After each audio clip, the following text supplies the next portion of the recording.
Hello everyone, and welcome to the final event of the Hand-in-Hand Empowering Teachers Across Europe to Deal with Social, Emotional and Diversity Related Career Challenges project. During the past 3 years in the Hand-in-Hand project, we were focusing on the teachers and supporting the development of their social emotional competencies as well as their diversity awareness, all in order to empower them for the complexity of everyday working life and enable them to deal with the new challenges flexibly. Today in this final event, you will have the opportunity to gain valuable insights into the key concepts, outcomes, and findings behind the Hand Empowering Teachers program, and also learn more about the effect it had in the 5 implementing countries. So implementing countries were Austria, Croatia, Portugal, Slovenia, and Sweden. And you will also hear about the policy recommendations and learn about potential pathways to a systematic approach to supporting teachers' well-being. I won't go into any more details about the project and its outcomes, as you will hear about it more elaborately in the next sessions. But just before I introduce our first speaker, I would just like to kindly ask you to keep your microphones muted until the Q&A session. You can use chat anytime during the event for your questions, comments, and remarks. We will come back to it in the Q&A sessions after all presentations are finished. So thank you for joining us. And now to introduce our first speakers who will provide us with a framework for our presentation today before we dive into the Hand Empowering Teachers project and program. We have here with us today representatives of the Institute for Social Research in Zagreb from the Center for Educational Research and Development, who was a hand partner in Croatia in charge for implementing the program in Croatia, but also for exploring the core concepts of the Hand Empowering Teachers project. So here with us today are Iris Marušić, a scientific advisor with the PhD from the Department of Psychology, Faculty of Humanities and Social Sciences from University of Zagreb. Her fields of research are educational psychology, personality psychology, and cross-cultural psychology. Welcome, Iris. And also here with us today from the Institute for Social Research in Zagreb is Ivana Pikić-Jugović, a senior research associate, also with a PhD from the Department of Psychology from the Faculty of Humanities and Social Sciences at the University of Zagreb, and her areas of interest are educational psychology and psychology of gender. Welcome, Ivana, as well. And Ivana and Iris, the floor is yours. Thank you, Eva. Thank you, Eva. Now we have to Eva, start our presentation. Okay. Okay. I would just like to ask you for. Okay. Okay. Now we can share. We can share our screen. Okay. Just a second. Slideshow. Oh, some ladies. Okay. Yeah. Okay, thank you.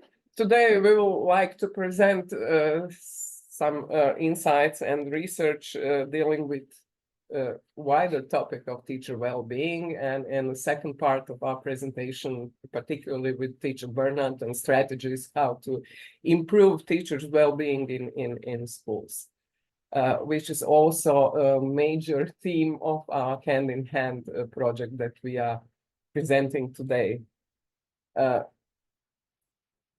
So why do we have to deal with teacher well-being? This has become a major theme in teacher research and in teacher policy as well, particularly over the last, let's say, 5 years, and particularly with all the crisis events that we had. Occupational well-being is particularly of interest when we discuss teacher well-being, which is a sense of meaning and satisfaction with teacher's job. These are positive evaluations and healthy functioning in the work environment of teachers. And it has so many implications, very important implications in the everyday work and life of teachers that many of them are worth mentioning. For example, teachers' well-being is directly related to the quality of their teaching, of what they do in their classrooms day by day. It's also very important for their career plans. And as we now increasingly learn, it's very important for their pupils. Good pupil-teacher relations support well-being and also academic success of students in the classrooms. When we look into recent international data and perspectives, Thalys, in 5 years ago, before these crises and events that were very stressful for teacher occupation as well, even before that, almost 50% or almost half of European teachers report experiencing quite a bit or a lot of stress at work. Also, teachers do not see that their profession and their work is valued in the society. It is particularly the case in Croatia here. That's why we are dealing with the teaching profession. And also, if they experience stress and perceive that they are not valued in the society, the teachers will discuss and reconsider their future career plans. So the Council of Europe concludes that teachers' well-being is a key factor for enhancing the attractiveness of the teaching profession. So if we care about teachers' well-being, this would be a critical factor to attract teachers to the profession and to keep them in the profession. So how do we know that our teachers are well or unwell? Its first element is how they feel. What do they report? It's about their levels of stress and burnout. It's reflected in their job satisfaction. It's also reflected in what they do in their classrooms and how they feel about their job, whether they have enthusiasm for their teaching or not. It's also reflected, as I said, in their career plans. Should they stay or should they go? But also it is reflected in what they do in the classroom, their instructional practices, their quality of instruction, in their classroom management, in their relations with the pupils, which are key to well-being of all in the classroom. And also it is reflected in pupil achievement, motivation, and well-being. Now we know more about the processes that connect teachers' well-being and the outcomes at the pupil level. For example, very recent research shows that when teachers feel stressed out, their pupils in the classroom have high levels of cortisol, which is a stress hormone. So this link is also on this physiological level. It's connected. Also, when teachers feel stressed out early in the school year, they will have to deal with more behavioral problems of their students in the classes. So it's all connected. So it's very important to care about teachers' well-being for the benefit of all who are included. So what influences teachers' well-being? It's first broader macro level of educational policy context. Material conditions, their salaries, career structure, job security, policies related to accountability and to teachers, and also this micro level of their school, quality of their working environment, everyday working environment. Do they have good support from leadership in school? Do they have good support from their colleagues? Do they have autonomy in their work, and whether they are able to autonomously decide on what they do and how they do in a class? It's also connected to professional and training opportunities. Well-being is related to whether they receive professional training that is meaningful and quality and useful for them. It's also a physical learning environment. Do I feel well in my physical environment in the classroom? Also, whether they have many so-called demanding children in their classes, what is the classroom composition, what is the behavior of their pupils in the classes. And also, it's related to their workload, demands from their superiors and from the system. But also, teacher well-being also depends on the characteristics of teachers themselves, on their age, gender, professional experience, professional qualifications, but also motivation for the profession, their self-efficacy, their personality, their teaching goals. So many of personal characteristics that we are researching right now in some other projects that here we had. So we will be able to report more on this maybe in some other NEPC events. So in conclusion, research on teacher well-being is on the rise. So we are learning very quickly and very fast so many important things about the well-being, how to preserve it, and what are the consequences of well-being in education. And particularly last 2 or 3 years with all the pandemic that sensitized wider audience for the issues of mental health and well-being, and particularly in the schools. So our HAND project, when it started years ago, was a novelty for many of educators, so to say. But now these topics have become very, very prominent, and so we are right on the track. Now it's even Thank you. part.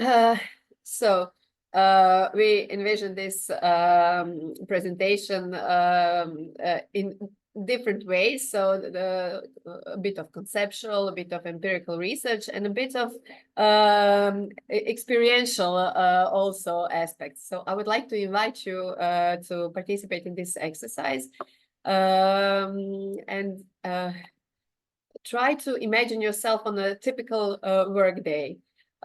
Maybe you're a teacher or researcher or work somewhere else, but just try to imagine, for example, waking up in the morning and getting ready to go to work.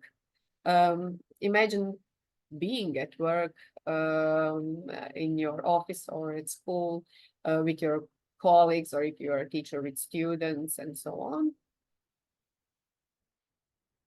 And also try to imagine yourself at the end of the working day.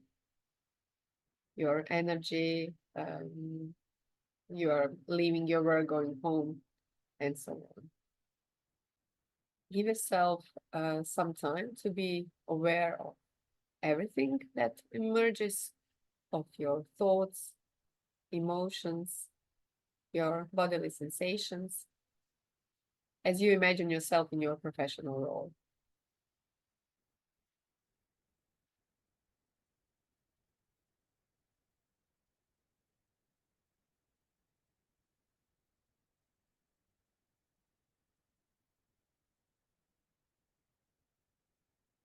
And now, try to answer for yourself to these questions. First, what were your thoughts when you imagined yourself at work? What came to your mind?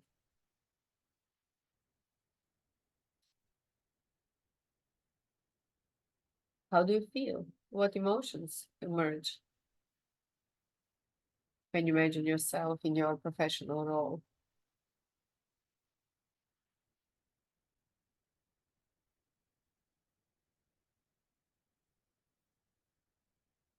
And do you feel anything in your body? Are there any sensations in your body when you imagine yourself in your professional role, immersed in your work?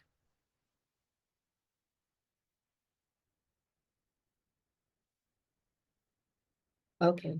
And now with all of that awareness about your thoughts, emotions, and your body, we are going to the subject. It started with well-being. I'm going to talk more about burnout because what you were thinking about or remembering how you actually feel when you go to work and so on is information about your well-being and maybe about the level of your stress or eventually burnout in your work.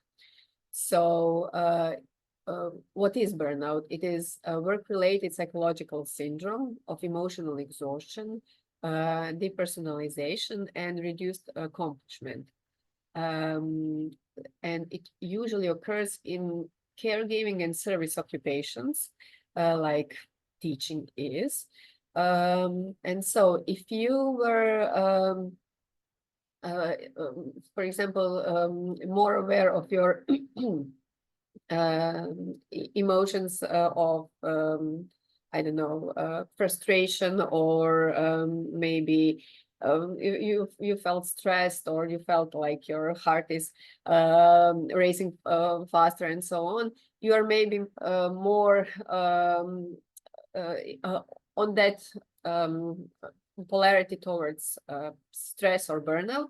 Or if you felt more happy or excited, or maybe interested, motivated, and so on, then your burnout levels are lower. So this is how we went through this exercise on our experiences to understand what burnout is. Related to teacher burnout, because we are focusing on teaching here. Teacher burnout is an extreme form of chronic stress, and it can affect any teacher regardless of their experience or their enthusiasm for teaching. And the research shows that about 30 to 40% of teachers are unfortunately affected by it. One of conceptualizations of burnout is that burnout can be understood through emotional exhaustion, loss of empathy, and reduced sense of personal accomplishment. So people can feel emotionally drained from their work, or what can also happen is that although they were first really enthusiastic and enjoy their relationship with their students, because of all the stress and the workload and everything, they end up feeling that their empathy is lower, and that they couldn't care for their students or for their colleagues, because it is their resources are just exhausted. And the third component is reduced personal accomplishment. That happens in a way that teachers feel that they feel they cannot accomplish worthwhile things in their job. They have negative feelings toward oneself in their job. And as I said, this can happen to any teacher, and maybe teachers who were more enthusiastic are even more prone to that, because they were giving everything from themselves to their work, and if their job was too stressful, then that can happen. So what are the consequences of burnout? Low job satisfaction accompanied by unpleasant emotions, such as resentment or frustration, or even boredom, anger, or helplessness. Also withdrawal reactions from work, like they are going to work, but they invest not that much energy as they did before. It also reflects on personal life, and it can be seen in poor work-life balance. It is also related to mental or physical health related problems. On a systemic level, consequences of burnout are teacher absenteeism and attrition, and also early retirement. What does research show about factors that can be sources of burnout? From the individual level, age, but the findings are inconsistent about that. Gender, the research shows that female teachers report high levels of emotional exhaustion, whereas male teachers report higher levels of depersonalization and inefficacy. So they are more prone to be less, to feel less empathy towards students. What personality traits are predictive of burnout? Neuroticism, low self-esteem, external locus of control, passive and defensive coping styles with stress, and high idealism for work. That is what I mentioned before. But what is important to say is that many organizational factors are sources of burnout, like excessive work demands, inadequate salary, poor working conditions, or overcrowded classrooms and lack of resources. Also lack of teacher participation in school decision making, lack of sense of community and social support, students' misbehavior, students' apathy, or also educational policies that can negatively affect teachers. Before going to interventions, I wanted to highlight that burnout actually is a syndrome that is related to organization. It is manifested in personal feelings, but when a person that feels burnout changes, for example, when the teacher changes school and goes to school that is more supportive, then there's no more burnout. So it's not something that is in the person, but it heavily depends on the circumstances and on the organization. And what can we actually do about burnout? There are different kinds of intervention programs for burnout prevention.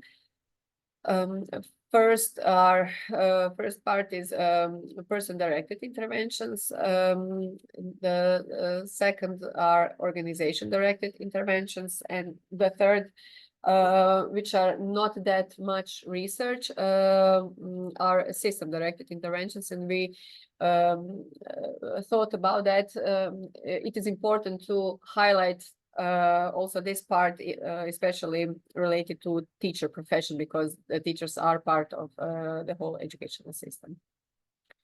So in general, person-directed interventions are usually cognitive and behavioral measures aimed at enhancing job competence, personal coping skills, social support seeking, and different kinds of relaxation exercises. Some of these measures are also familiar to us who were trainers in hand-in-hand program. Then organizational directed interventions are usually changes in work procedures, like task restructuring, decreasing job demands, increasing job control, and participation in decision making. All of that with the goal to empower individuals and reduce their experiences of stressors, and specifically designed for a system for teachers are, for example, educational policies and changes in initial teacher education, as well as in-service training for teachers that focus on teacher well-being and social and emotional competencies. That is what we think would be really important to highlight. So what do research show about how useful are these intervention programs for burnout? Well, the research shows that burnout prevention programs are beneficial, and that people who take part in these programs actually experience less burnout and have better mental health. and that intervention programs that include both person and organization directed prevention measures are the most efficient. What also helps are refresher courses after sometimes, so follow-up trainings are also what makes the effect stronger. And I would like to conclude with some guidelines.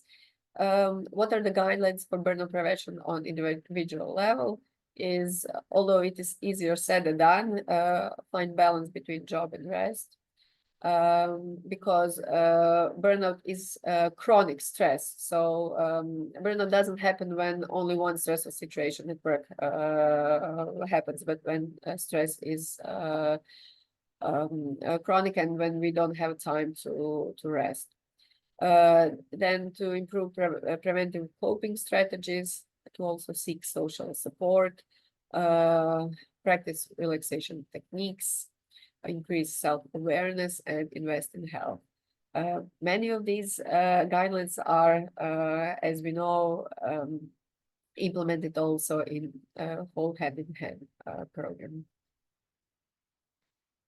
Guidelines on working conditions, a condition that can prevent burnout are sustainable workload, that teachers have more control over their work and more choices in how they organize their work.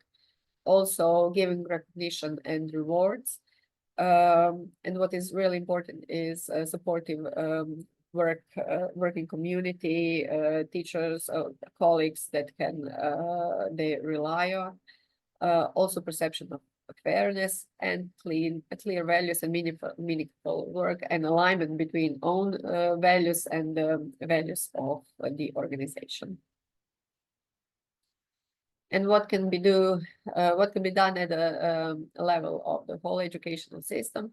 Well, authorities and educational policy creators could analyze their policies on the accountability of teachers and how these contribute to teachers' workload, pressure, and lower levels of well-being, and also focus on policies that enhance teachers' social emotional competencies, enable them to develop a collaborative culture within schools, and improve self-confidence in their professional relations with peers and students. And I would like to conclude with the following thought, that is that if educational authorities and school leaders want teachers to be well and thrive, they really have to focus on teachers' well-being and on creating actually healthy and supporting working environment. So this is what we wanted to share with you. Yes, thank you for today. Thank you, Ivana, and thank you, Iris. I hope you can hear me well, as I had some troubles with the connection. So, as I said, thank you once again for this insightful presentation. I'm sure we will have lots of interesting remarks and questions in our Q&A sessions about your presentation and everything that you elaborated about teacher well-being and burnout. But now we are shifting our focus to the HAND project itself.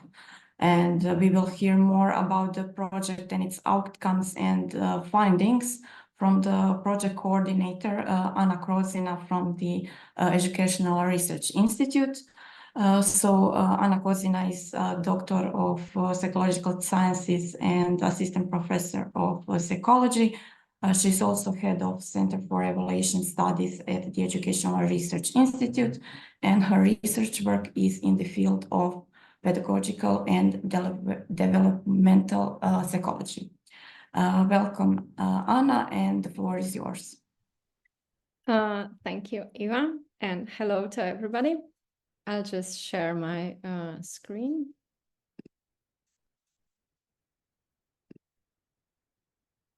You can see it, yeah? Yes, we can see it. Okay, hi. So good morning to everybody. And thank you, Ivana and Iris, for a really perfect ground on how and why Hand Empowering Teachers project started, and maybe more of a why it started. I will shortly present it and also include some of the main findings, as we are now, as Eva announced at the beginning, we are at the final event. So this is actually a partnership. It is 11 partners from 7 countries that are, so to say, on the very similar or in the same mission. And we come from public bodies to research institutes, university, also international policy network that been kindly hosting us today. So what is the background, actually? The background is exactly what Ivana and Iris actually stressed out, how it's the importance of teaching profession on one hand and a lot of challenges associated with it. So, it doesn't move on my. Oh, it does. I have to look sideways now because I have 2 screens and on one it is not moving.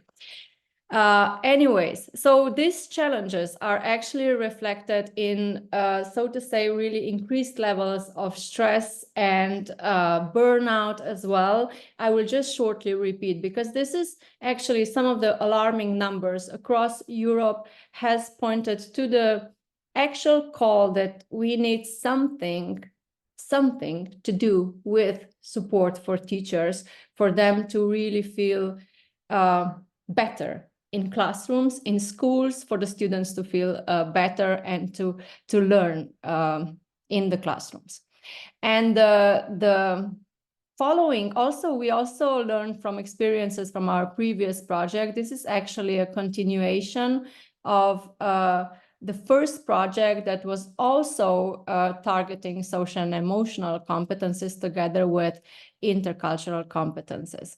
So why stress is something that we are talking about a lot, also in our first presentation, and also now I am duplicating or saying it again. Yes, stress is a problem. Just to say it shortly, it impacts attention, decision-making. These are all the processes that are really important in the classroom. And especially what is really important, at least for this consortium and for this project group, is that it affects communication and relationships. And relationships are really the part of the learning and teaching process that are crucial, are like a baseline. And in this project, we really wanted to support the constructive, positive relationships between teachers and students, and teachers and their leaders. So in the project, we wanted to support social and emotional competences and diversity awareness of teachers across Europe by developing, testing, and evaluating. We say it Hand Empowering Teachers system because it is a whole school, whole year really process that wants to inform EU-level policies on teachers and teacher education with Hand Empowering Teachers guideline for policy that will also be presented today. But firstly, why we focused on social and emotional competences together with diversity awareness. At least the ones that have been in the field for a while, at least for this project team, has been together for most of it for 6 years now. And even at the start of this 6-year process, there was a lot of research evidence on how important, we call it shortly SEDA, social, emotional, and diversity awareness competences are. And it seems like it is really well known, I could say fact now at this point. But nevertheless, it is not so much reflected in the policy, even though we say it's so beneficial for the teachers themselves, for the students, for the classroom climate, etc. There are still a lot of variation across countries how these are actually implemented in the policy level. And what this project wants to do, aims to do, is to align those two. So to really learn and build from the research evidence, we're actually adding our own research evidence to the equation, and we really want to see the systemic change. We want to think together in the partnership and together with you as well today at the end of our presentations and joint discussion, how and not if maybe, but more how policy can be supported. So what was the core of the Hand Empowering Teachers project? So what actually Hand Empowering Teacher system is? I will try to go briefly through it. We are focusing on core competences. And in the core of the project is actually relational competence. As I start off, the relationships are a really crucial part of the learning and teaching process and of the well-being of teachers and students. And we aimed to support it with the support for social emotional competences. Here we use the Cassell model of self-awareness, self-management, social awareness, relationship skills, and responsible decision-making. And we also targeted or aimed at supporting diversity awareness. This combination, in our view, really reflects the challenges of diverse classrooms, of diverse relationships that teachers are surrounded with in everyday life. And how did we try to do that? We used several really different activities. Maybe we can group them.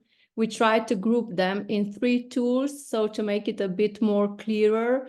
A big part of our activities was support for mindfulness. So mindfulness as a starting point to really be in the moment, to really support self-awareness as well as self-management and the rest of social and emotional competences and diversity awareness. The second one is empathic curiosity. And the third one are the reflections that were constantly used in the program. So the program or the system itself used activities that was really self-reflecting, a lot of dialogues, and also a lot of activities that would support the group dynamics.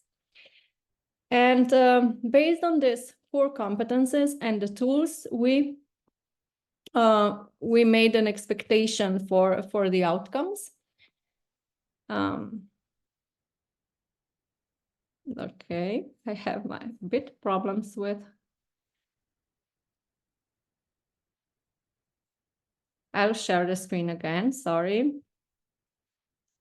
It doesn't move.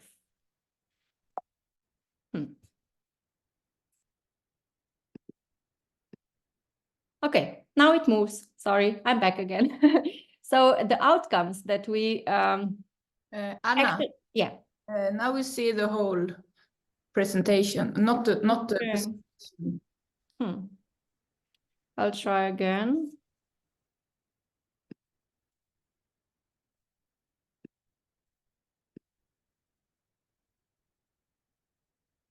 No? Yes? No, it's the same again. Same. Yeah. I see it really nicely. Yeah, but we see We see the main slide you are talking about. Okay. Okay. It's supposed to be really beautiful. So let's try once again and then I'll give up.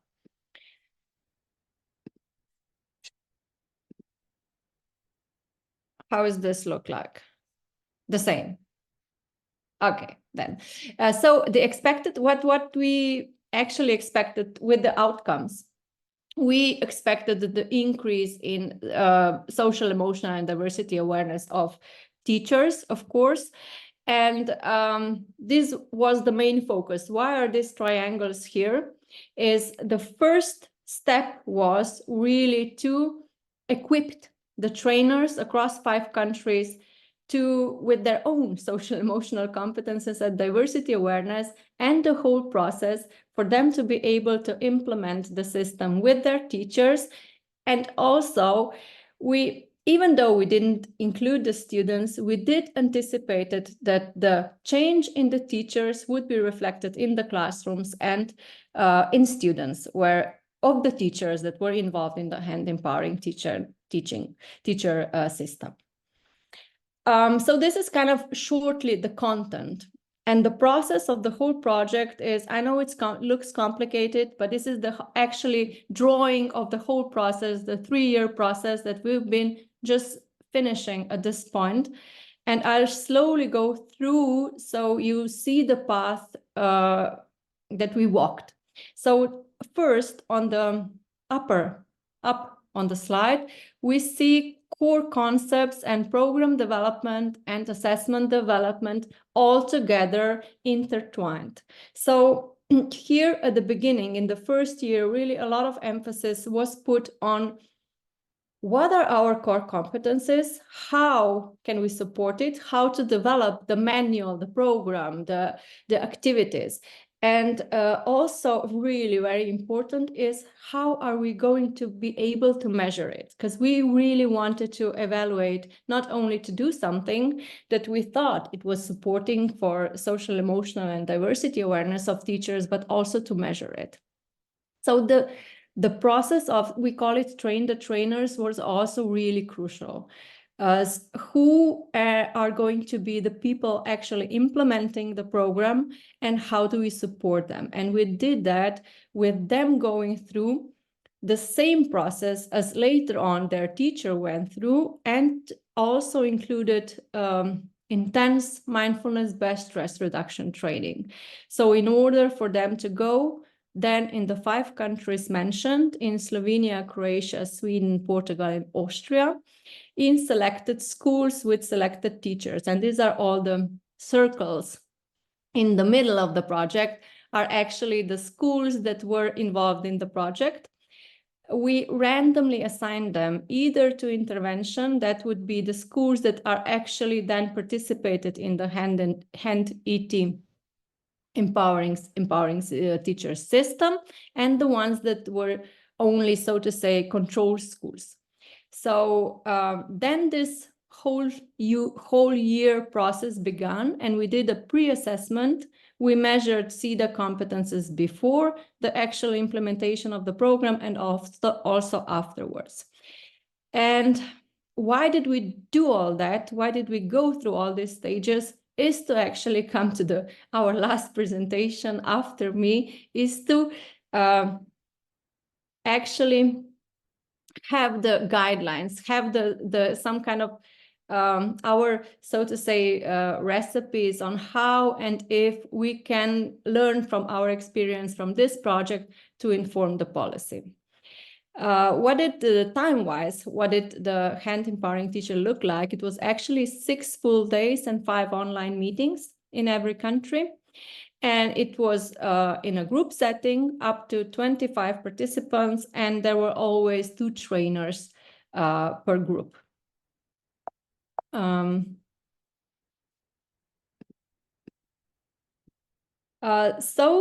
This is shortly about the project. And now I will come to the, at least for us researchers, the interesting part. We put a lot of emphasis on the evaluation. So we combine summative and formative evaluation. In summative, we mean that we really wanted to, at the end, see whether we made a change with hand empowering teacher system. Thus, having or going through or experiencing the program actually led to the changes in school staff.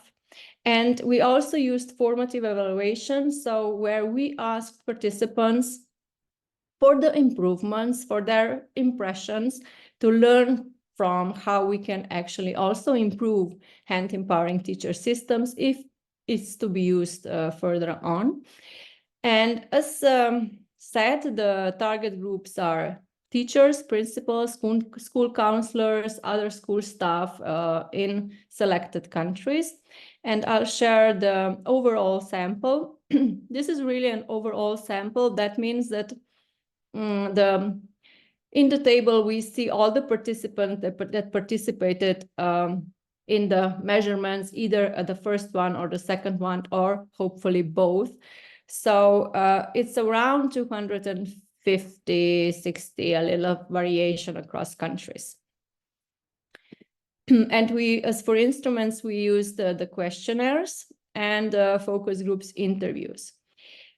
Here, I will not go a lot. I will just put it up here.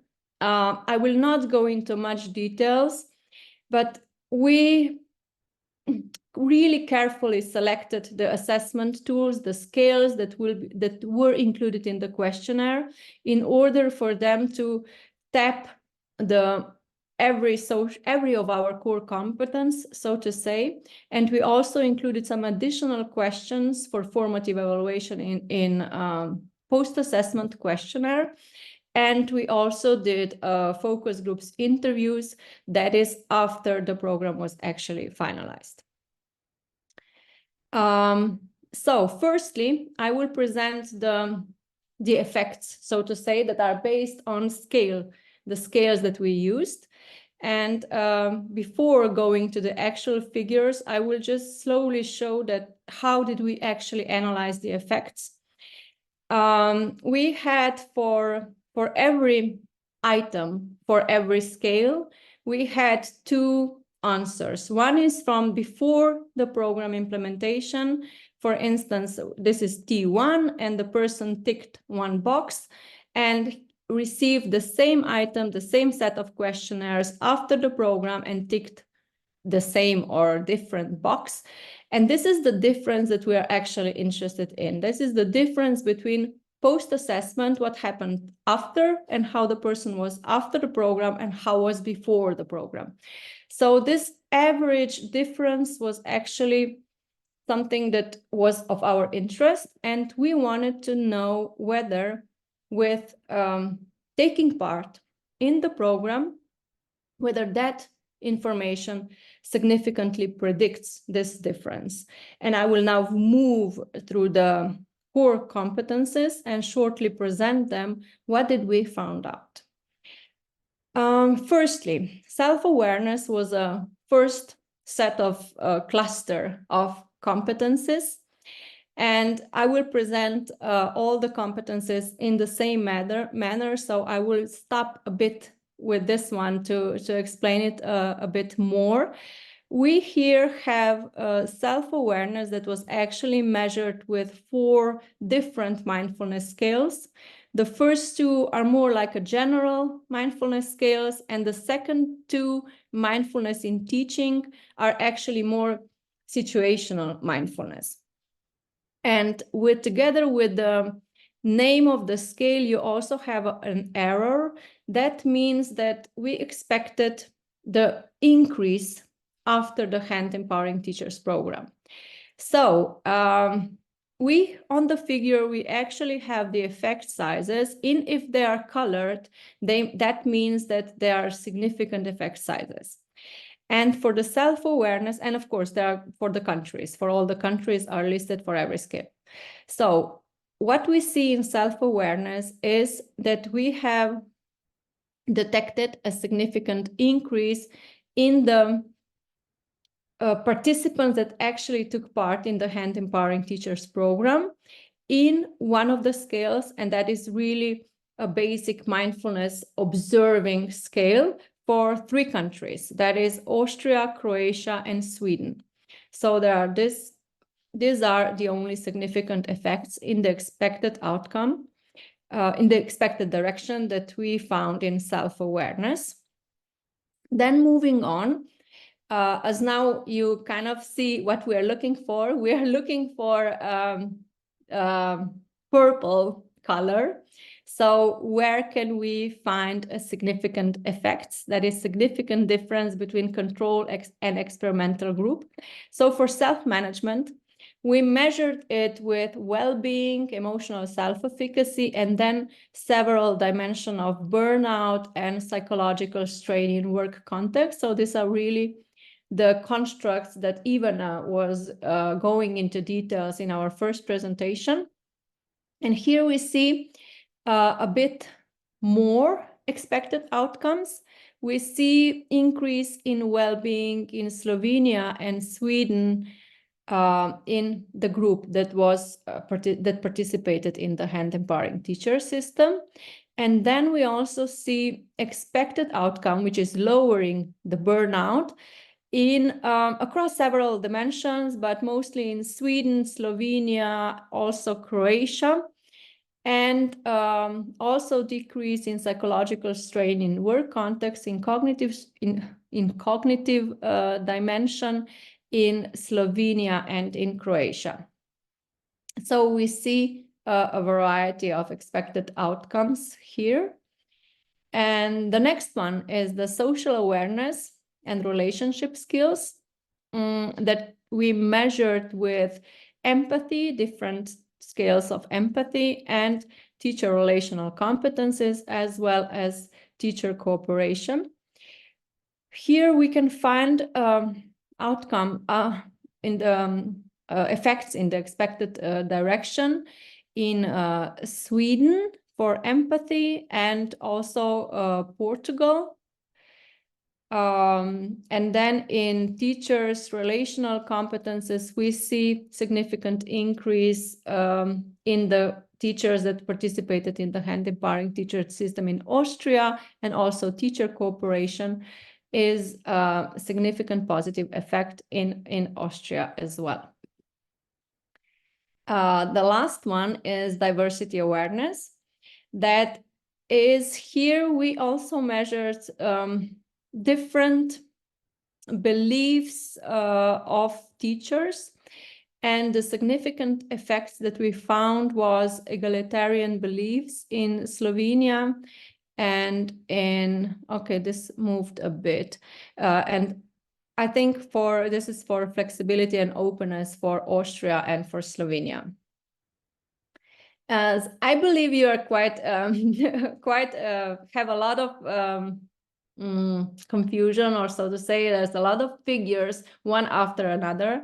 I summarized the kind of key findings. What could we learn from all these figures and purple bars, etc.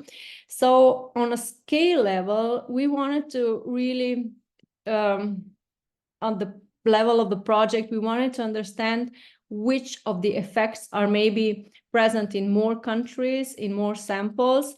So on the scale level, the most effects were observed in self-awareness in Austria, Croatia, and Sweden.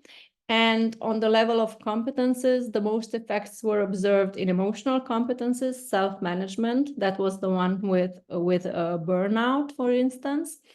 And we also see quite a lot of variation, diversity. We are targeting diversity awareness on the country level. So we tried to do a quick summary, but Austria had, for instance, the most effects in social competences, Croatia in emotional competences, Portugal only one effect in social competences, Slovenia the most effects in emotional competences, also diversity awareness. And with Sweden, it was mostly spread across all three domains. And when we were looking at the findings at the project meeting and we're discussing it, we came to the hypothesis or explanation of a kind, is that if we, on a theoretical basis and also with experiential insights, we see the interconnectedness of all the competences that we target. So emotional competences, social competences, diversity awarenesses are all really moving along each other. So in this way, whichever effect, the positive effect that we have found, is presumably also affecting the other competences. So we are further on exploring why and how the context influence the findings, etc. But moving from the, so to say, really numerical and quantitative evaluation, we also used formative evaluation. As said, we asked a couple of questions in closed questions in post-questionnaire, and we really wanted to ask them how was it, how they experienced the Hand Empowering Teacher program and the system, and the overall evaluation is really positive. Also, evaluation of the individual segments of the program, we asked them really specific questions, what they liked, what they didn't like. And what's interesting here maybe is that they really stress out the leadership of the trainer and the characteristics of the trainer and the atmosphere that was created. What is perceived change during the program? Mostly the participants did not report of the changes in their life, but there was some tendency that to spend more time with people they care about, to invest more in self-care, feeling cheerful and helping others. And one more that I find really interesting or relevant for also for the start of my presentation is that about a little less than half of the participants actually reported that they changed the way they interact with colleagues and with their students. So if we started off on the importance of the relationships and come back to the actual experience from the participants, we kind of make a nice circle. Out of any other, we also have open questions in post-questionnaire. So I'll just quickly summarize what were the actually positive aspects.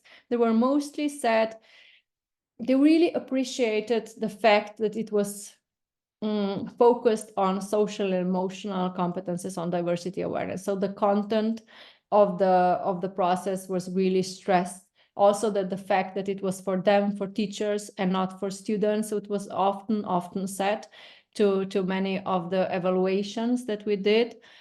They also pointed out individual exercises, techniques, practical applicability, atmosphere, also the fact that they could connect and exchange in the group. And for the improvements, they were not so clear. Most of them said they would want more practical activities. Some said not, that they would need more support in the transfer to everyday teaching life. And most of them said they would want a longer program. Some said shorter. And we were discussing that even though this is a long program, it's still not long enough and would need additional support. And for the modality, face-to-face meetings were, of course, prioritized.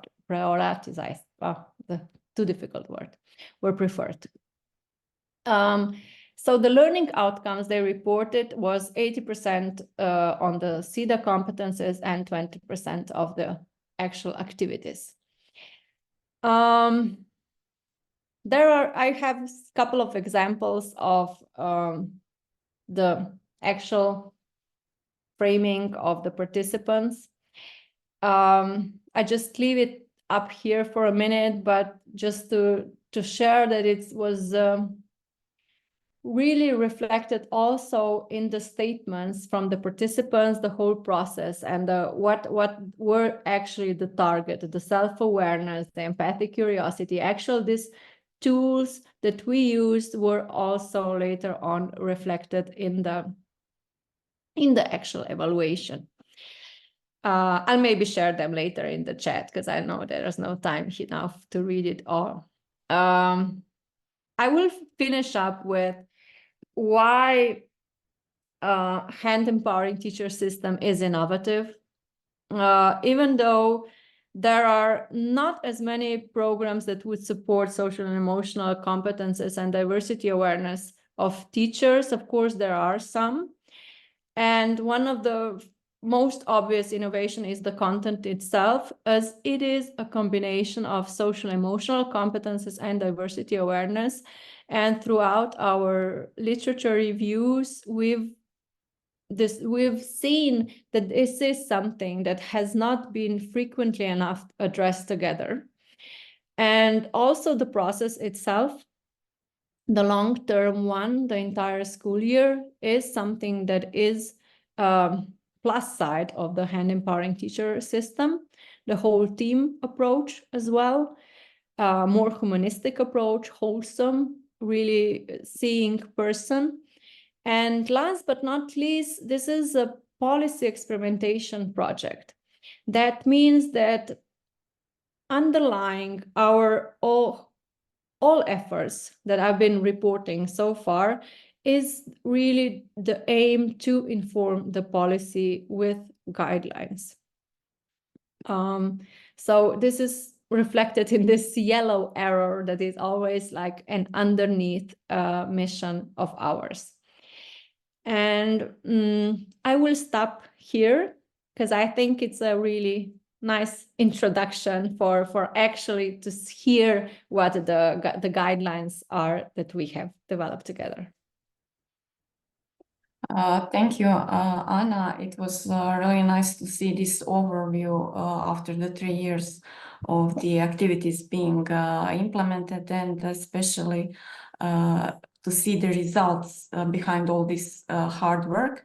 And thank you also for your introduction into our next topic that will be connected to policy recommendations. Urška Stremfel, also from Educational Research Institute, will give us insights into possible future actions in regard to informing policies. Urška, as I said, is also from the Educational Research Institute. She holds a PhD in political science in the field of political analysis, and she is a research associate at the Center for Applied Epistemology at the Educational Research Institute. Her specific research interest is common European cooperation in the field of education and how it impacts the national educational space. Urška, welcome, and the floor is yours. Thank you, Eva. Good morning to everyone. It's my great pleasure, but also responsibility to close the final conference of the 3-year project with the presentation of one of its key outcomes, namely recommendations for policy and practice. As said, I'm Urška Stremfel from Educational Research Institute, and together with high-level public authorities, Ministry of Education and Science Croatia, Ministry of Education Slovenia, Board of Education of Styria, from Austria, and other project partners, I was responsible for so-called policy part of the HAND-ET project. At the beginning, I would like to remind us again that the HAND-ET project is the European policy experimentation project. And in this regard, also faced with several expectations, including the supporting the implementation of the EU policy agendas in education and training, then supporting evidence-informed policy by testing theoretical assumptions in real-life situations and assessing the potential for promising measures to be implemented, replicated, or scaled up. I think that Anna provides very nice description of this experiment. And then also pursuing sustainable systemic improvement and innovation. As regards this project mainly support, as regards the EU strategic goals mentioned, this project supports one of 5 EU priorities of the Education and Training 2030 strategic framework. This is enhancing competencies and motivation of the education profession, where the teacher's well-being is very much emphasized. On the other side, it also very well suits to the 12 priority areas of teacher and trainers cooperation in the EU up to 2025, and mainly by increased diversity awareness of teachers, and also developing measures and establishing mechanisms to improve working conditions and to address occupational stress in order to foster well-being of teacher, trainers, and pedagogical and educational staff, already introduced in the first presentation. today. This project aims to pursue these policy experimentation objectives by rigorous implementation of the policy experiment presented by Anna, by involvement of high public authorities in the project in terms of monitoring its development, implementation, and also now at the end scaling up to the policy level. Then with the several stakeholder meetings in which we really try to familiarize a wide range of stakeholders in the national context with the importance of the teacher SIDA competencies in order to help us advocate this at the highest policy levels and to reach this systemic impact. And finally, we prepared recommendations for policy and practice, which I am presenting today. About these hand-ET recommendations, maybe just a few introductory words. It was prepared based on the policy experimentation results, again presented by Anna in the previous presentation, and in detail in forthcoming project monograph, the first volume 1, where this policy experiment is really presented in detail. And on the other side, based on the policy questionnaires, with which we really try to encompass a lot of as much as possible contextual data about the current state of the policy support to teachers' SIDA competencies in the participating states. These questionnaires consisted of opened questions in 4 fields: statistical data about the field, then national, regional, local, and school policies supporting teachers' SIDA competencies, evidence-based policy making, and policy research evidence. These results are in-depth presented in the volume 2, policy perspectives of the forthcoming monograph, which was written in the project. Going then to the content of these recommendations, we formed 39 recommendations in 5 sections. These are including SIDA content in teachers' professional development, supporting the development and implementation of teachers' SIDA programs, considering the role of working conditions in teachers' well-being, enhancing teachers' professional status in society, and improving policy frameworks for supporting teachers' SIDA competencies on all levels of the EU multi-level governance. Some of these recommendations are very specific and deriving from the project outcomes, like those in the second section, but some are supporting the already recognized issues, which they support from particular the SIDA competencies perspective. Going now to the first part of the recommendations, including SIDA content in teachers' professional development. Just a second. The analysis of the policy context of the field in the analyzed countries reveals the current lack of systemic support to teacher and school staff for SIDA competency development in both the initial and continuous professional development. And to address contemporary teaching challenges, programs that focus on teacher SIDA competencies are, of course, essential. In the country, programs have thus far largely focused on the supporting students' SIDA competencies and less on the SIDA competencies held by teachers. And the lack of opportunities for developing SIDA competencies in their initial education was revealed in particular by teachers participating in all the field trial grantees. So our recommendations are divided to the initial professional development, pre-recommendations, and then the continuous professional development. In the initial professional development, first, we propose to integrate SIDA competencies into existing courses and consider introducing them in the modality of the specific subjects.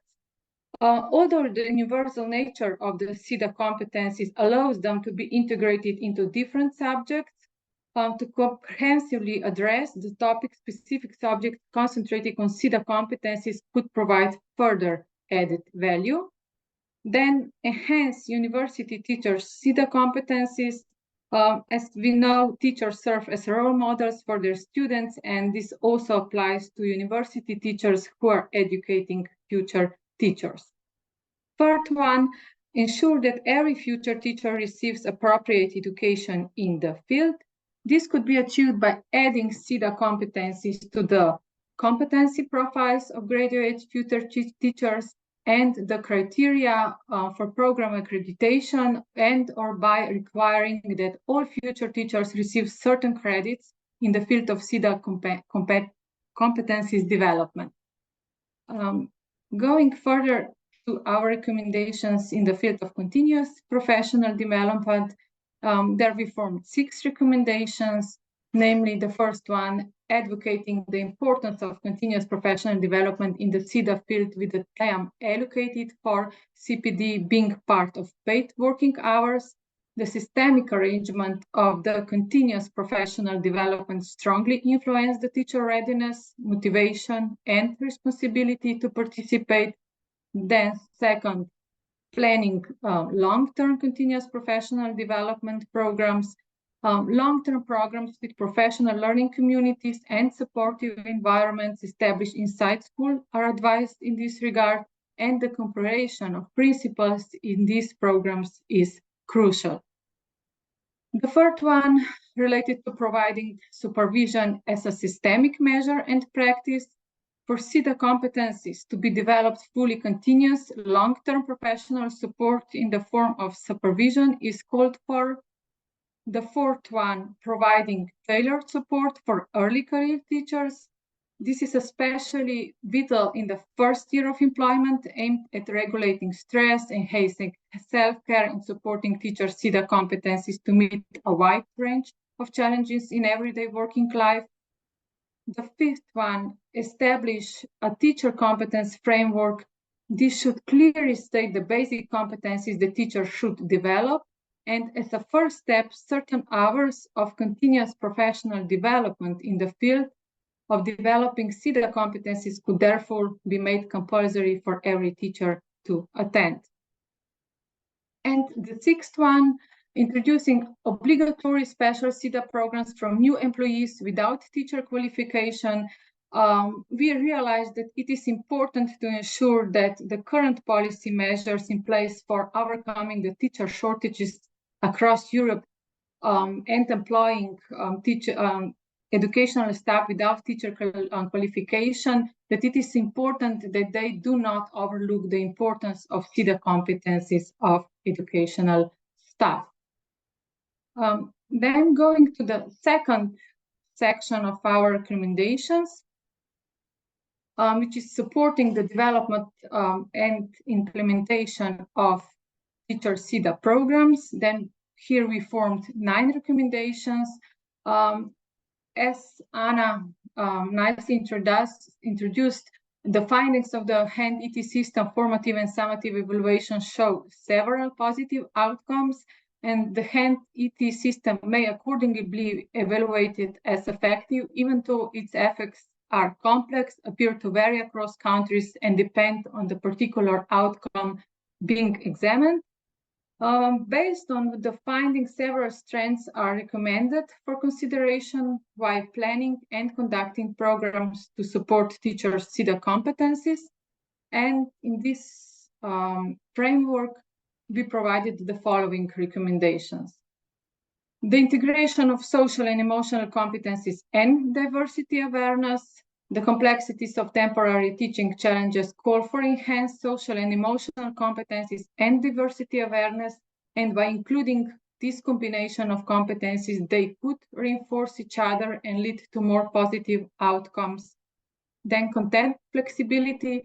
SIDA programs should maintain the key ingredients and at the same time be adapted to the needs of specific national context, schools, and participants. Adaptations might also relate to the different career stages of the participants. Then the length of the program, even to the HAND ET was implemented in longer whole year and shorter 2 meetings version, and hence allow flexibility in its delivery. The longer version is preferred by participants and prove also to be more efficient. Then the whole, sorry, some technical problem. Just a second. Okay. As regards the long-term supervision support, ensuring long-term professional support for those participating in SIDA programs would enhance the program long-term effectiveness and the quality embodiment of key ingredients in the programs in teachers' daily practice.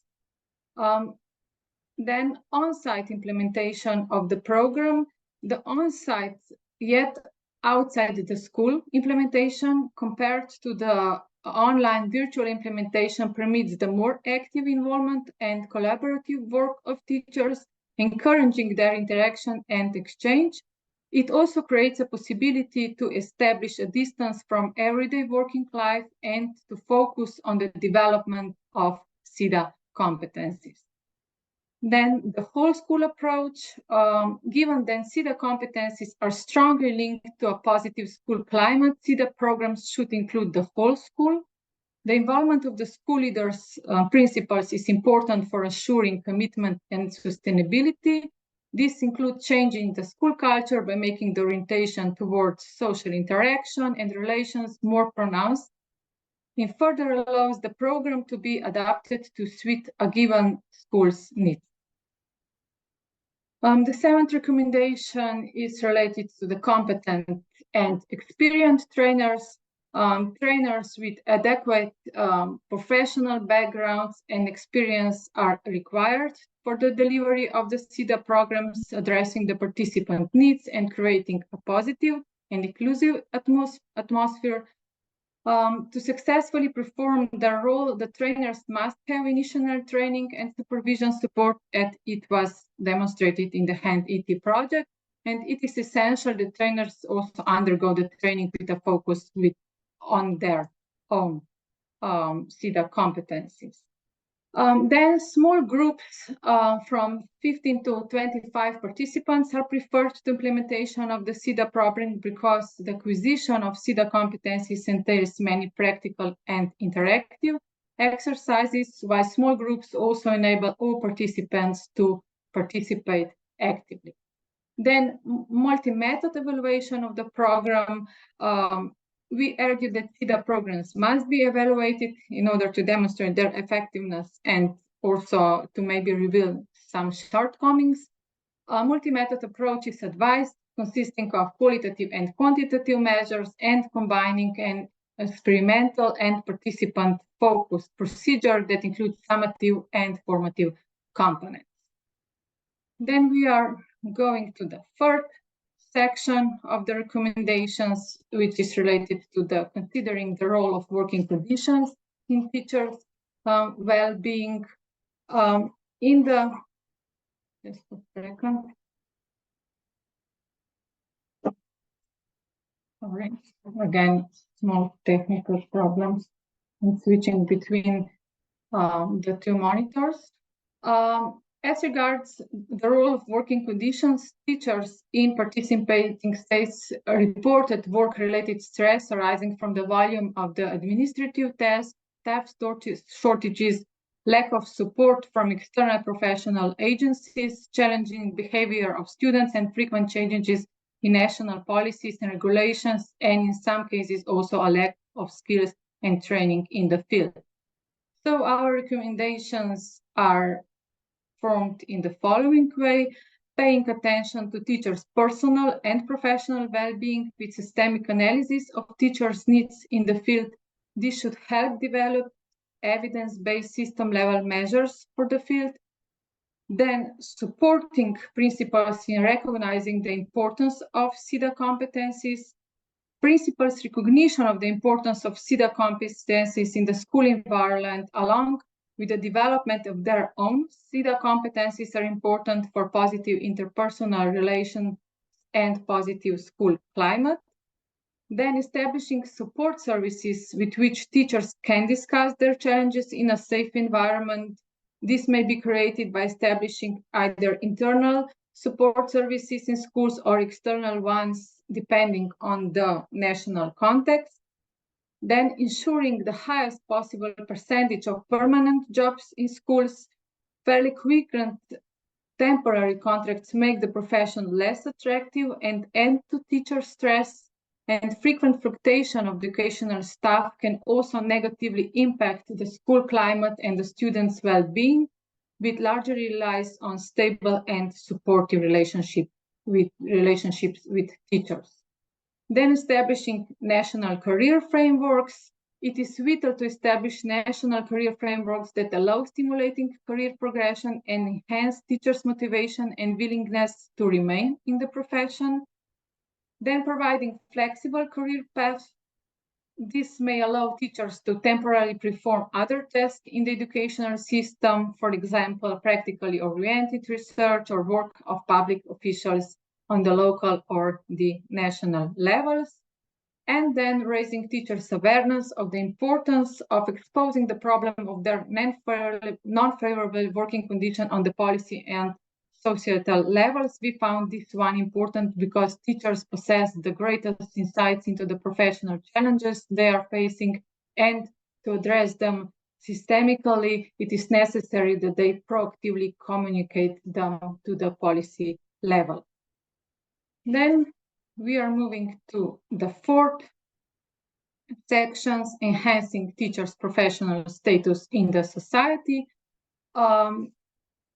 Here we were relying mainly on the TALIS data because other in-depth data on the current challenges of teacher professions in national states are missing. So the data, the TALIS data reveal that the majority of teachers in our countries do not feel valued in society. This can add to teachers' already stressful working conditions, low well-being, and burnout. And although SIDA competencies can help teachers cope with these pressures, systemic changes in society are also required to make the teaching profession more valued. Recommendations in this part relate to attracting students to teacher university programs. So systemic educational policy measures, for example, scholarships, are needed to attract the best candidates to the teaching profession. Then increasing the capacity of teacher programs in university programs. The projected career shortages across the EU in the coming years make it reasonable to expect that empty positions will not be fulfilled by the existing capacities, number of students in teacher university programs.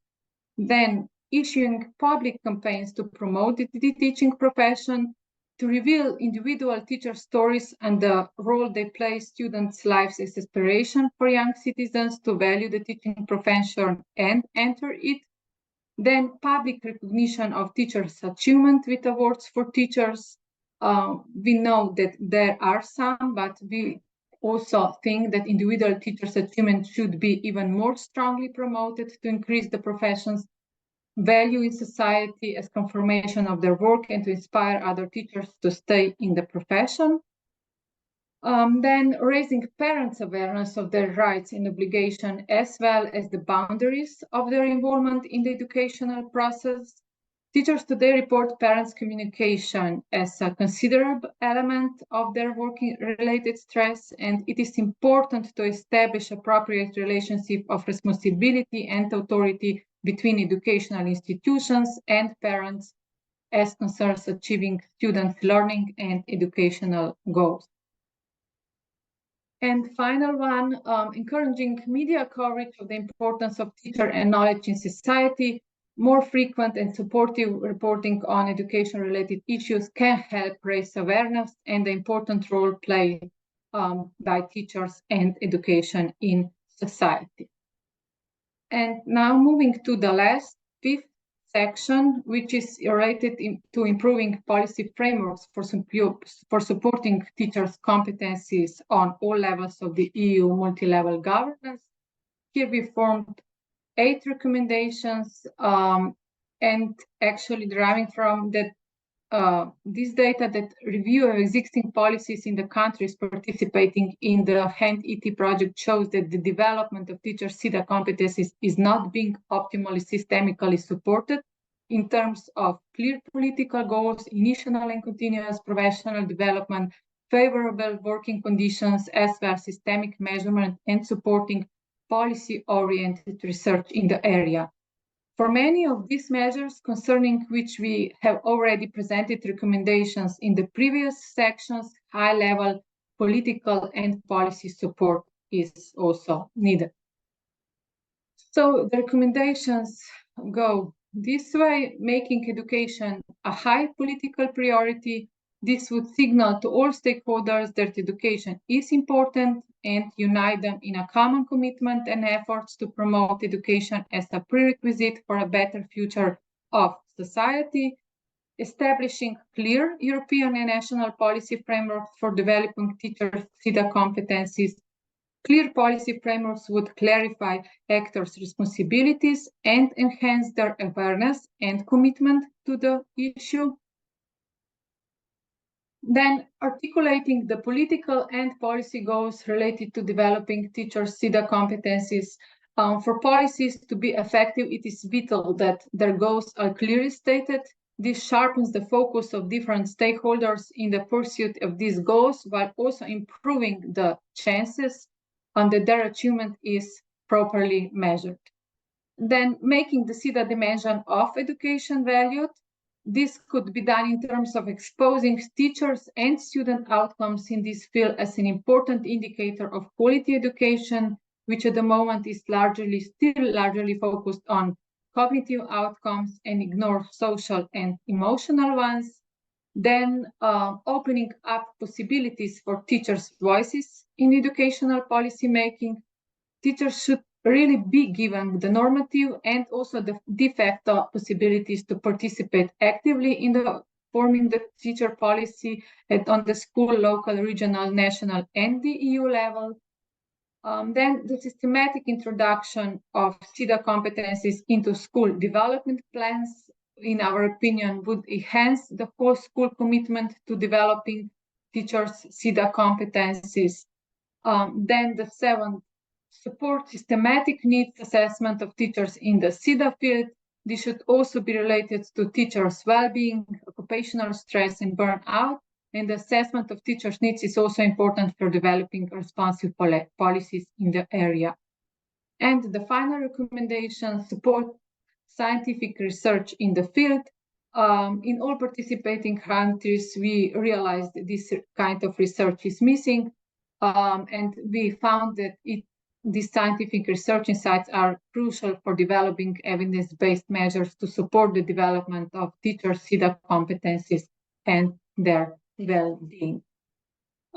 In addition to these general recommendations, which can be applied at the EU, national, regional, and local level, we also formed specific recommendations for the countries participating in the HAND project, namely Austria, Croatia, Portugal, Slovenia, and Sweden. And this will be available soon in at the project website. But at this moment, I would like to conclude and thank you for your attention. Thank you, Uršaka, for this extensive presentation. I'm sure our participants will have lots of comments, questions, or remarks to share. So now it is time for the Q&A. I kindly invite you to share your thoughts. You can either raise your hand or you can write in the chat as well, whatever is more comfortable for you. You can now join the discussion. From the participants list, I saw we have some teachers. Maybe if you are open to share, have you maybe participated in the similar professional development programs? If you did, how did you like it? Did you find it useful? Or would you like to participate if you didn't have the opportunity? Maybe you can reflect on the program that was presented now. Can you relate it maybe to your work? or if you are a researcher, maybe you can share if you are working on something similar that is directed towards supporting teachers, towards teachers' well-being or burnout. Maybe you have some questions for the findings or the impact, or if I know that we also have some representatives of the policy level, maybe they can also share with us their angle on approaching this topic on the policy and systematic level. So the floor is yours. You can write in chat, speak openly, raise your hand, whatever feels the best for you to join the discussion.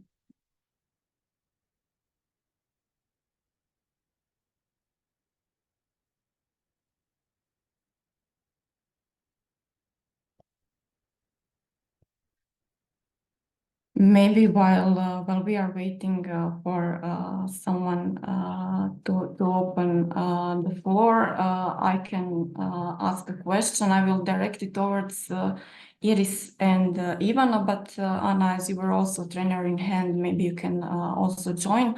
So Iris and Ivana, you have presented us the data about teacher burnout that is available for some time, and Iris, you talk about teacher well-being that is getting more and more attentions and insights and research in the recent years, especially after the COVID-19 pandemic. And we are all aware about the challenges in the teacher profession, shortage being the teachers leaving the profession early. I'm wondering if you were the trainers in Croatia and had a direct contact with teachers. I wanted to know that how aware are the teachers about the importance of supporting their well-being in the professional development sense, and not only focusing on the teaching process and enhancing the students' outcomes. As you said, that teacher well-being is strongly reflecting on the student well-being as well, not only the students' outcome and school climate and the atmosphere, but also on their physical and physiological aspects as well. So maybe can you share about your impressions? Are teachers aware about the importance of their well-being in this professional development? Yes. Sorry. Sorry. We are on already. Well, they're very aware of their needs. That's the fact. But what they don't see is that their needs are addressed within the system. For example, when we had these focus groups where we asked them about the program and related issues, some of them told us that even in the pandemic, it was a lot of talk about the mental health and the need for support, and it's very difficult for parents, for children, for everyone. But they feel that their needs were not, and difficulties and challenging times, that they were not recognized by the system and wider audience. What we could witness over the years working with teachers and implementing this program, that there is a paradigm shift taking place, because now they are increasingly aware that they need support on a different level, other than just cognitive and skills, how to work with children, and other than just focus on children. Now they are becoming to realize that how they feel in their classrooms and in their profession is directly reflected in how they work in their environment and in their classes. So this awareness is raising, but the needs are very intense. And the need for support in this respect is really becoming stronger and stronger. So I think that we are on the right path with all the policy changes and the change of focus in terms of supporting teachers. Yeah, I Thank would. I think that you ask whether they see this care of their well-being as a part of teacher professional development.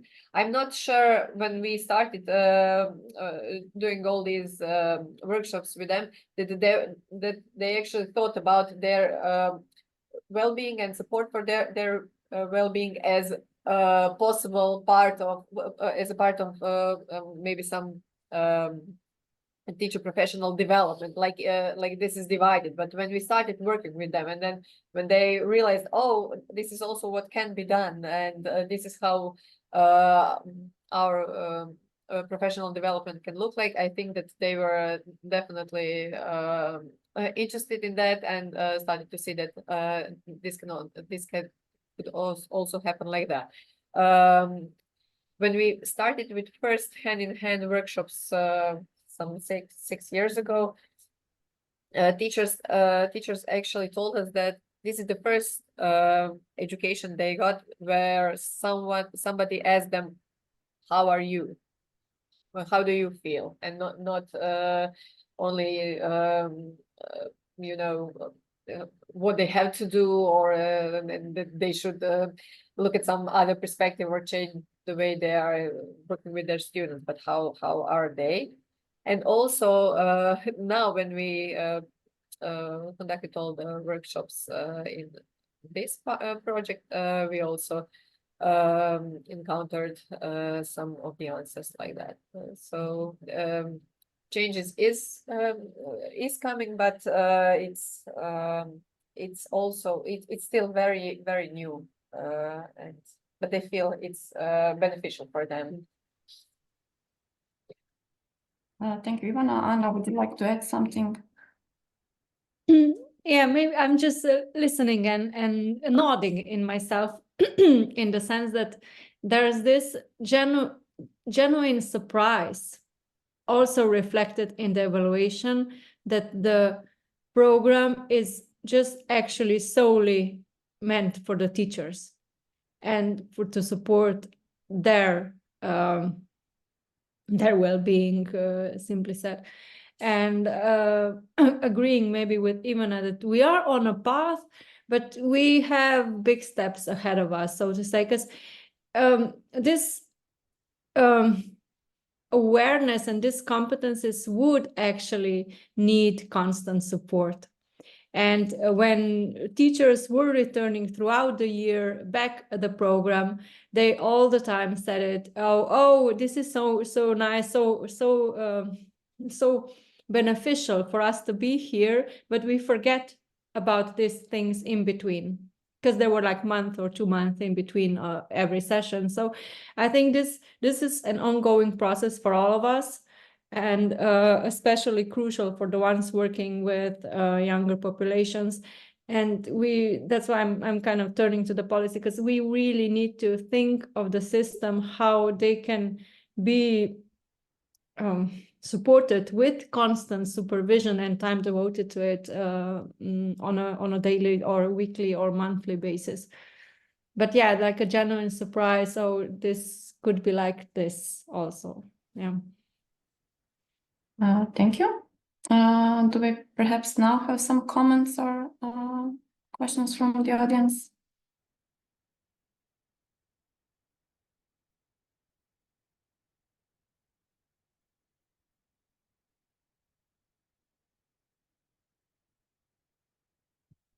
I will take again this opportunity to ask you, Anna, as during the project and the program implementation, there were several significant events happening. So the project started sometime in line with the COVID. There were teacher strikes in some countries. There was war crisis going on. It actually seems that this project and this idea of empowering teachers came just in the right time.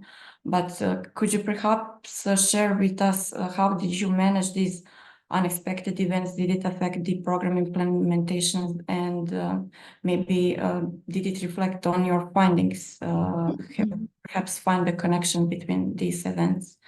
and the findings. Yeah, well, as you mentioned it, yes, of course, there were some like more major global events going on. But I also personally think that these are always around, you know, so every historical era has some kind of challenges to deal with. And this is exactly what we are actually addressing with the support for social emotional competencies, is diversity awareness, to kind of set the ground for future challenges that we have no idea what they will be. Of course, it affected the implementation. We had a lot of different issues, but I think overall, like looking back at it, it's like it's really interesting, and we learn that in educational research, every research that we do, how education really is a living organism. And it's not just the global situation that are affecting it, it's also micro level, on the school level, on the classroom level, we really wanted to tackle also these events in the evaluations. That's why we included so many open questions. But it's kind of a challenging to do a program that you want to do a really similar in 5 countries. Even inside the countries, there are all the factors mixing it all up.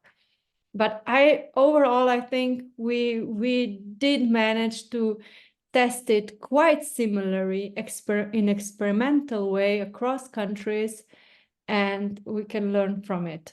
But you also have to be really flexible, because you just cannot control everything. And also that's also one of the points from the social emotional competency support is also acceptance of the things that you cannot control. Yeah. Thank you. I don't see any raised hands. Oh, we have one. Thank you, Jelena. Go ahead. Yeah, I consider myself more of an insider than the audience, so I was reluctant in asking any questions so far, but I just have a comment on what Anna just said.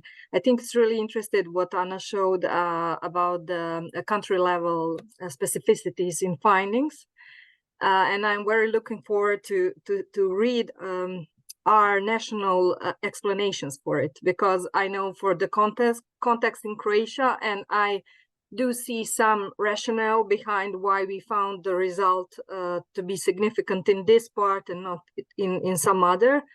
But I don't have all the ideas why these findings could be like that in Austria or Sweden, for example. So I'm really looking forward to being able to read that in one of our future papers, I hope. Thank you, Jelena. Any more questions or comments from the audience? If not, I will wrap up our final event with a question directed towards Urška, who has provided us with the policy recommendations. And this is one of the, let's say, key aspects of the project is to inform the policy. I would ask you, Urška, to maybe share with us if you have any ideas. How can we, as teachers or researchers, or we also have students here and other educational stakeholders, how can we use this information you have provided us to advocate for, let's say, systemic approach to supporting teachers' well-being, or maybe in some other way raising awareness about the importance of this topic? Thank you, Eva. I think that first of all, it's important that we exploit different channels of advocating, not only on the national level, but in the countries where the local level is also important for policy making. At the local level, for example, through different networks, associations of teachers, also at the local, national, and the EU level. And what I think it is also important to point out the problems and issues at the moment when it emerged.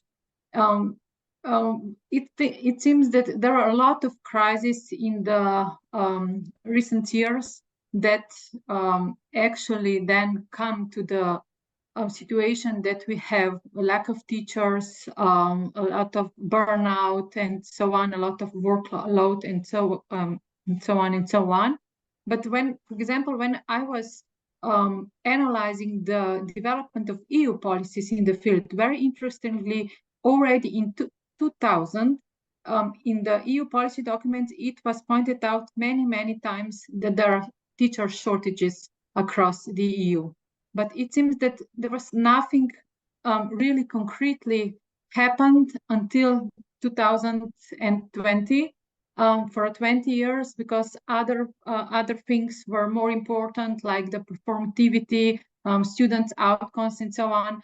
And here I would refer also to Iris, which she said that there is some kind of paradigm turn in the education now to coming to the teachers and put it in the front of the policy. So I think that it is really important to very actively actually to report what are the current needs and of the teachers, and that is also why we provide 1 or 2 recommendations in this regard, because the teachers are really those who really knows what is going on, what are the challenges and so on, and it is really important that they are organized and constantly, not only when it comes really too much, go to the protests and so on, but actually to influence the policy making. They have to be initiative on their side, but of course there also need to be channels established to allow them this advocating and influencing the policy. Thank you, Urška. I think this is a good place to finish our event, having in mind your words. Thank you to all participants for joining us. Thank you to the presenters for sharing your insights with us. Hopefully we will all take something that we heard and learned today with us and implement it in our everyday practices. So thank you all once again, and I wish you a nice rest of the day.